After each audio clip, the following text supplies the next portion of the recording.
तो जो ये लिस्ट है जो मैंने अपना की है वो अभी आप स्क्रीन पे देखोगे। तो समय कुछ ऐसा है कि आज का दिन हो रहा है 5 मई 2022 और टेक्निकली मुझे निकलना था 6 मई के रात को 1 बजे, दैट मीन्स कि 7 के सुबह 1 बजे 1 AM। अभी टाइम हो रहा है 9:05 और मेरी तबीयत ज़रा सी भी अच्छी नहीं लग रही है। तो मेरा नाम है Sunny, welcome back to my channel.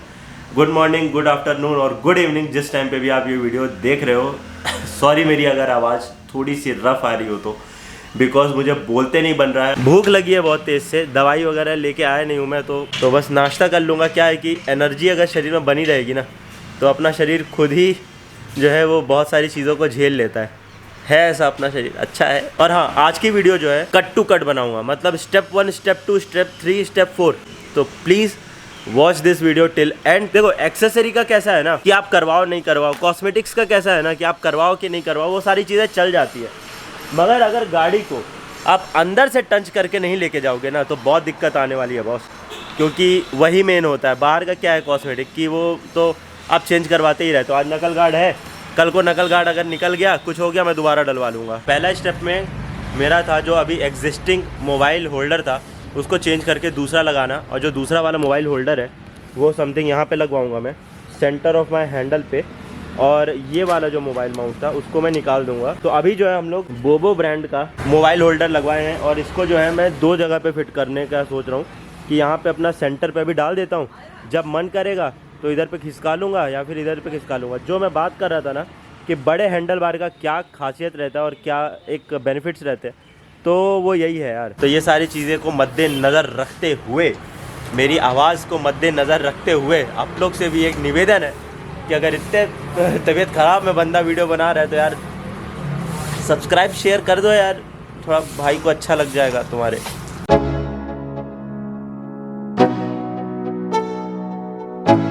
पहली चीज़ तो डन हो गई है। सेकंड वाला काम क्या करने वाले हैं अभी अपन? टायर खोलना दिखाएंगे। हाँ, अभी सबसे इम्पोर्टेंट चीज़ टायर मैं खुद खोलना सीखूंगा, बिकॉज रास्ते में अगर कहीं बाइक का पंचर हो जाता है और कोई भी ब्रेकडाउन होता है तो कम से कम वो चीज़ आनी चाहिए मुझको। तो यार अभी उस पर लगेंगे, वो आपको दिखाते हैं और पूरा डिटेल में बताऊंगा। अगर मैं सीख सकता हूँ, बिकॉज आज से पहले मैंने टायर नहीं खोला है हिमालयन का, तो अगर मैं सीख सकता हूँ तो आप भी उस चीज़ को सीख पाओगे, तो आपके भी काम आ जाए कभी ना कभी। और काम आता है तो नीचे सब्सक्राइब का बटन दिख रहा होगा, दबा दो। चलो बताओ, ये टायर खोलने के लिए क्या करना पड़ेगा? सबसे पहले ये वाली जो पिन रहती है उसको इस तरीके से करके और अपने को निकाल लेना रहता है, और ये भी पिन निकल गई। अभी जो है इसको जो है उस तरफ पे पुश करना रहता है। ब्रेक पैड निकालना पड़ेगा। ब्रेक पैड ये रहते हैं 2, इधर पे ये एक निकल गए। ब्रेक पैड मैंने निकाल दिया तो टायर फ्री हो गया, क्योंकि इसमें कोई रेजिस्टेंस नहीं रह गई। तो यहाँ पे इस वाले को निकालने के लिए, क्योंकि यही एक ही एंगल रहता है ना, एक ही एंगल रहता है, इधर पे कुछ खोलने का रहता नहीं है, तो सिर्फ और सिर्फ आपको राइट तरफ का 1 वोल्ट खोलना रहता है, जिसके लिए 24 नंबर का आपको पाना लगेगा। तो इस पाने को फिट करते हैं और फटाफट खोलते हैं। 24 नंबर का वोल्ट रहता है। पहला स्टेप डन हो गया। अभी इसको इस तरफ पे पुश करेंगे, इसको लाइट ले सब पकड़ के उसको बाहर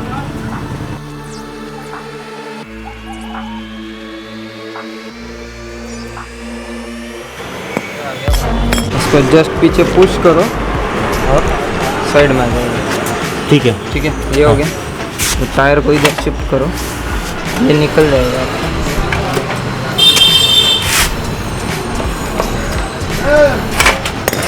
और ये टायर अपन निकाल लिए बाहर। अब वापस लगाना देखना पड़ेगा, वापस लगाते बनता है कि नहीं बनता है। अबे टायर को वापस लगाने का समय आ गया है और लगाते समय पे भी वही करना है।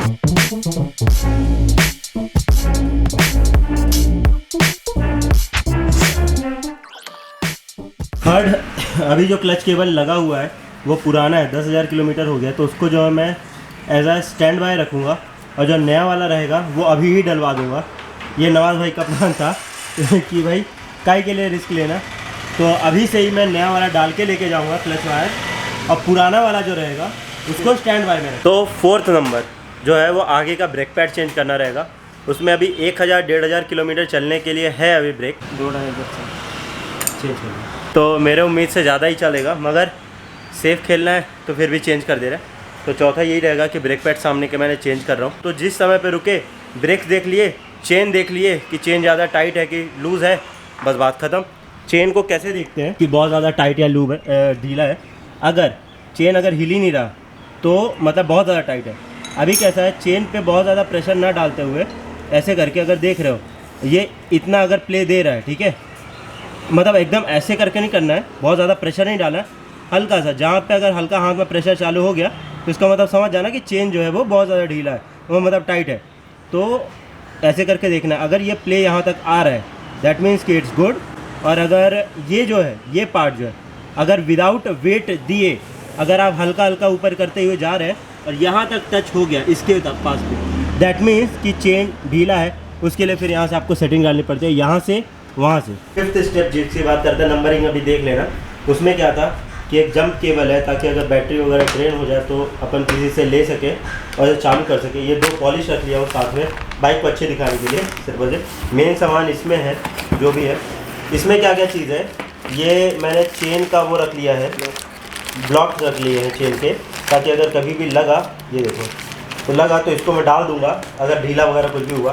फ्यूज़ मैंने एक्स्ट्रा रख लिए हैं यहाँ पे, फ्यूज़ 2 जो मेन फ्यूज़ होते हैं, थोड़े से केबल टाइस, और इसके बाद रिले रख लिया है। जैसा मैंने बताया था रिले बहुत ज़रूरी रहता है, रिले पे अपनी गाड़ी चलती है। और बाकी सब सामान इधर पे तो वही है। और ब्रेक पैड जो है वो जो निकाले थे, वो जो 2500 किलोमीटर चलने के काबिल हैं अभी, तो वो यहाँ पे भी लगेगा। उसके बाद मैंने 2 ट्यूब ले लिए हैं, ये दोनों पीछे के ही है, बिकॉज जहाँ मैं जा रहा हूँ वो कंप्लीट ऑफ रोडिंग है और सामने वाला है।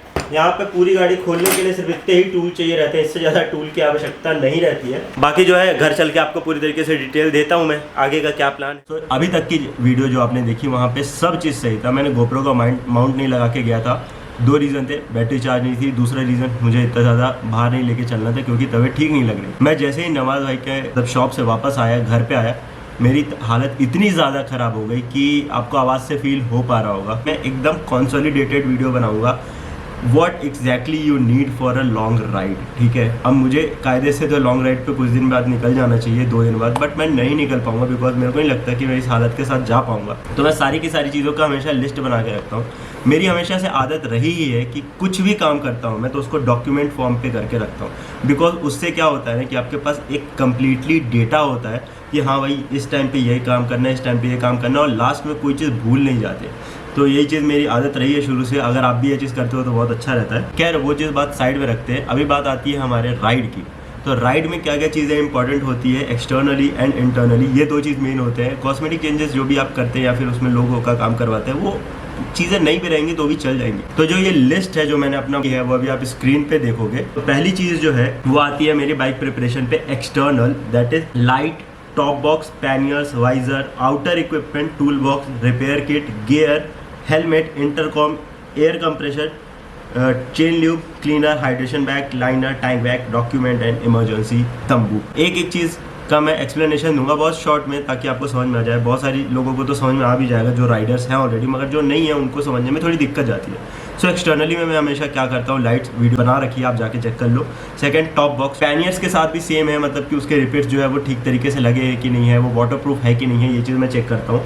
वाइजर्स, ऑल द वाइजर, चाहे वो मेरे हेलमेट का वाइजर हो चाहे वो मेरे बाइक का वाइजर हो, मैं हमेशा चेक करता हूँ कि वो सही तरीके से है कि नहीं है और वो क्लीन है कि नहीं है, उसको चेंज करने की ज़रूरत तो नहीं है। आउटर इक्विपमेंट्स में बहुत सारी चीज़ें आती है, जैसे कि रेल गार्ड्स आ गए हैं, आपके जो है इंजन गार्ड्स आ गए हैं, वो सारे इक्विपमेंट्स को मैं चेक कर लेता हूँ ताकि जब भी हमको कोई चीज़ इंस्टॉल करनी हो तो वो ज़्यादा सही रहे। फिर आता है हमारा टूल बॉक्स में मैं हमेशा से मिनिमम चीज़ें लेके चलता हूँ, बट इतनी चीज़ें लेके चलता हूँ जिससे पूरी की पूरी बाइक कभी भी खोलनी पड़ जाए तो मैं खोल के रख दूंगा। गियर, मेरा राइडिंग गियर, क्योंकि अब लोगों को लगेगा कि ये एक्सटर्नल में कैसे आ गया। राइडिंग गियर आप तभी पहनते हो जब आप बाइक के ऊपर होते हो और वो चीज़ एक्सटर्नली ही आती है। खैर अब आता है बात हेलमेट की। तो हेलमेट का प्रॉपर तरीके से पैडिंग, उसका वॉशिंग, ये सारी चीज़ें देखना, क्योंकि हेलमेट भी आप तभी पहनते हो जब सिर्फ और सिर्फ आप बाइक के ऊपर बैठे होते हो और वो आउटर शेल ही होता है आपका। बाइक का आउटर शेल जिस तरीके से उसकी बॉडी होती है उसी तरीके से हमारा, मतलब हम भी एक बाइक के पार्ट ही होते हैं, तो हमारा भी आउटर शेल वही होता है। फिर बात आती है इमरजेंसी तंबू का मतलब क्या होता है, कुछ भी नहीं है, सिंपल से आप अगर करना चाहो तो एक त्रिपाल टाइप की जो चीज़ आती है, समझ जाओगे, एक यहाँ पे मैं स्क्रीन में कहीं डाल दूंगा, त्रिपाल जैसी चीज़ें होती हैं उसको मैं डाल देता हूँ ताकि कहीं पे भी रुकना हो गया, मेरी बाइक को ढकना हो गया किसी भी तरीके से चीज़ से, और फोल्ड होकर वो बहुत ही ज़्यादा पतला हो जाता है और एक लाइनिंग का काम करता है जो कि कुशन करता है आपके इक्विपमेंट्स के लिए एंड सो चीज़ों के लिए। फिर बात आती है मैं इंटरनल्स की, जो आप इस साइड पे आप देख पा रहे होगे। इंटरनल्स में क्या करता हूँ मैं कि अपना ब्रेक्स चेक करता हूँ आगे के पीछे के, दूसरा engine oil, fork oil, brake oil या जितने ऑयल्स होते हैं मैं सारे के सारे रिस्क लेता ही नहीं हूँ with these kind of harsh वेदर्स के लिए, दीज काइंड ऑफ मतलब एडवेंचर ट्रिप्स के लिए। तो नाउ बात आती है जनरल सर्विस। जनरल सर्विस में आपको पता ही है कुछ होता नहीं है, सिर्फ बाइक के इधर उधर पाना पेचकस टाइट होते हैं, तो वो उसको मैं ज़्यादा मैटर नहीं करता, बट ज़रूरी है क्योंकि उससे पता चल जाता है जो चीज़ हमको नहीं पता मैकेनिक बता देता है कि कौन सी चीज़ ज़रूरी है, कौन सी चीज़ ज़रूरी अभी इसमें लग सकती है। क्लच वायर हमेशा एक एक्स्ट्रा रखता हूँ मैं। एक्सेलरेटर वायर चेक कर लेता हूँ, अगर वो चलने के लायक है तो ठीक है, अदरवाइज़ मैं चेंज कर देता हूँ हमेशा। फिर उसके बाद आती है ट्यूब। आगे के मैं ट्यूब रखता हूँ एक और पीछे का 2 ट्यूब रखता हूँ, बिकॉज आगे पे उतना ज़्यादा लोड नहीं होता, पीछे पे बाइक पे बहुत लोड होती है, खासकर एडवेंचर टूरर जो बाइक्स होती हैं उसमें। इस वजह से मैं 2 ट्यूब हमेशा पीछे के रखता हूँ कि अगर कहीं पे पंचर हो गई तो मैं इतनी ज़्यादा लोड को छोड़ के बाइक को टायर लेके जाऊँगा नहीं कहीं पे। अगर टायर ख़राब होता है तो होने दो, ट्यूब ख़राब होता है तो होने दो, मैं उसको जाके ट्यूब को चेंज करवा लूँगा। इस वजह से हमेशा 2 ट्यूब रखता हूँ। Tyre conditions, always look for के टायर कंडीशंस कैसे हैं आपके, और जितने किलोमीटर की राइड आप करने वाले हो उससे 2000 किलोमीटर प्लस माइनस करके चलो, प्लस ही करके चलो। एक और चीज़ मिल गई हमको, रिले। वो भी बहुत ज़्यादा ज़रूरी होती है क्योंकि आजकल के इलेक्ट्रॉनिक्स जो है वो पिछले बाइक से बहुत ज़्यादा चेंज हो रहे हैं, और खासकर हिमालयन की, तो हिमालयन में रिले रखना 1 या 2 स्पेयर में वो बहुत ज़्यादा ज़रूरी हो जाता है। फिर बात आती है स्पार्क प्लग का, मैंने बता दिया। हैंडल का अलाइनमेंट आपके टूरिंग पोजीशन के लिए हिसाब से बहुत ज़्यादा ज़रूरी होता है। अगर आप रोड्स में जा रहे हैं वर्सेस आप ऑफ रोड पे जा रहे हैं, वो सारी चीज़ों को मद्देनज़र रखते हुए ये बहुत ज़्यादा ज़रूरी हो जाता है। फिर बात आती है चेन की कंडीशन कैसी है और चेन किस तरीके, चेन या फिर चेन स्प्रॉकेट की कंडीशन कैसी है अभी। फिर बात आती है व्हील अलाइनमेंट की, कि व्हील अलाइनमेंट कितना सही होना चाहिए। सॉरी मेरी तबीयत ठीक नहीं लग रही है, मगर फिर भी मैं ये वीडियो बना रहा हूँ बिकॉज मुझे है कि राइड से पहले मैं एक दिन का प्रॉपर रेस्ट ले लूँ और सारी वीडियोज़ जो भी इंफॉर्मेशन मैं देना चाहता हूँ वो टाइम से निकल आए। अभी बात करता हूँ तो वायरिंग की बात होती है कि पूरे के पूरे बाइक में वायरिंग का काम बहुत अच्छे से होना चाहिए, क्योंकि एक भी गलती से अगर वायर इधर का उधर हुआ और वायरिंग में दिक्कत जाएगी तो आपको बहुत ज़्यादा दिक्कत होने वाली है राइड पे, क्योंकि आपको उस समय पे पता नहीं चलेगा, और ये चीज़ सिर्फ और सिर्फ मैकेनिक ही ढूंढ पाएगा, जहाँ पे मिले ना मिले कोई भरोसा नहीं उस चीज़ का। फिर बात आती है, मैंने सारे के सारे पॉइंट इंटरनल और एक्सटर्नल कवर अप कर लिए हैं, तो ये सारी चीज़ें थी जिसको मैंने चेक किया, अपने लिए प्रिपेयर किया, कंठस्थ करने के बाद, एक एक चीज़ पे टिक लगाने के बाद, जैसे लाइट्स डन हो गए, टॉप बॉक्स डन हो गए, पैनियर्स डन हो गए, वाइजर, ये सारे के सारे पॉइंट्स को मैं जब टिक लगाता हूँ तो उसके बाद सोचता हूँ कि फिर से यार एक बार चेक कर लेना चाहिए, तो मैं क्रॉस चेक कर लेता हूँ। तब तक नहीं टिक लगाता जब तक मैं कम्प्लीटली तरीके से अपने आप में कंफर्म नहीं हो जाता, और इसी के बाद ही मैं लगाता हूँ। तो फाइनली मैं ये कह सकता हूँ कि मेरी बाइक जो है, मैं जहाँ पे एडवेंचर करने के लिए जा रहा हूँ, एडवेंचर टूर होने वाला है मेरा, उसके लिए मेरी बाइक रेडी है, ये सारे पॉइंट्स को कवर अप करने के बाद। अभी के लिए क्या काम बच जाता है, सिर्फ और सिर्फ मेरी तबीयत का ठीक होना। जो मेरी तबीयत जैसे ही ठीक हो जाएगी मैं राइड पे निकल जाऊंगा। आपको लगता है कि कुछ आपको सीखना है या फिर पूछना है तो प्लीज़ आप इस वीडियो के नीचे कमेंट का जो दिया होगा ना सेक्शन, उस कमेंट के सेक्शन में प्लीज़ आप इस चीज़ को डालिएगा। और इसी के साथ आप एक काम और कर देना, सब्सक्राइब कर देना।